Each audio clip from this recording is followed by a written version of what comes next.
Daily Aavin பால் தான் நீங்க வாங்குவீங்கன்னா அப்ப இந்த வீடியோ உங்களுக்கு தான். பாலை காய்ச்சறப்பே ஒரு மருந்து வாட வந்தது எனக்கு. ஆனா டீ குடிக்க ஆர்வத்துல நான் அது எதையுமே கண்டுக்காம குடிச்சிட்டேன். அப்புறம் பசங்க எந்திரிச்சு வந்ததுமே முதல்ல டீயை தாங்க கொடுத்தேன். அவங்க குடிச்சதுமே அவங்க வாயில இருந்து வந்த முதல் வார்த்தையே என்னமா டீல ஒரு வித்தியாசமான ஸ்மெல் வருது. ஆனா கடைசி வரைக்கும் பால் மேலையும் பால் பாக்கெட் மேலையும் எனக்கு கொஞ்சம் கூட சந்தேகமே வரல. ஏன்னா நம்ம காலகாலமா யூஸ் பண்ற பொருளாச்சே. அப்புறம் எப்பயும் போல ஈவினிங் ஒரு 6 மணி வாக்குல பசங்களுக்கு சாப்பிட்டதுமே பாலை குடுக்கணுமேன்றதுக்காக அந்த பாலை காய்ச்சறேன். அப்பதான் எனக்கு அந்த மருந்தோட ஸ்மெல் எனக்கு வருது. சரின்ட்டு பாலை போய் ஸ்மெல் பண்ணி பார்த்தோம்னா கொஞ்சம் கூட பால் வாடையே வரல, மருந்து ஸ்மெல்லு தான் வந்தது. இப்ப இந்த பால் பாக்கெட்ல காய்ச்சின பால் தான் அப்படியே எடுத்து வச்சிருக்கிறேன்.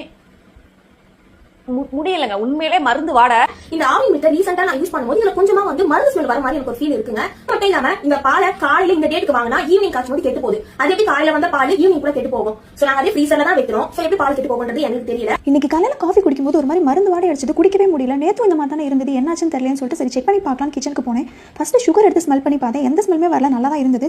சரி காஃபி பவுடர் எடுத்து ஸ்மெல் பண்ணி பார்க்கலாம்னு சொல்லிட்டு அதை எடுத்து ஸ்மெல் பண்ணி பார்த்தேன், அதுவும் நல்லா தான் இருந்தது. ஆனா காஃபில மட்டும் எப்படா வாடை வருதுன்னு சொல்லிட்டு சரி பால் எடுத்து பார்த்தலாம்னு சொல்லிட்டு தான் பால் எடுத்து ஸ்மெல் பண்ணி பார்த்தா அதுல தான் அந்த வாடை அடிச்சது, ஒரு மாதிரி மருந்து ஸ்மெல் அடிச்சிச்சு. சரி கன்ஃபார்ம் பண்ணிக்கலாம் சொல்லிட்டு தான் கொஞ்சமா ஊற்றி குடிச்சு பார்க்கலாம் அப்படின்னு சொல்லிட்டு கொஞ்சமா ஊற்றி குடிச்சு பார்த்தேன். பார்த்தா ஒரு மாதிரி மருந்து வாடை அடிச்சது, ஸ்மெல்லும் ஒரு மாதிரி இருந்தது, கசப்பா இருந்தது, குடிக்கவே முடியல.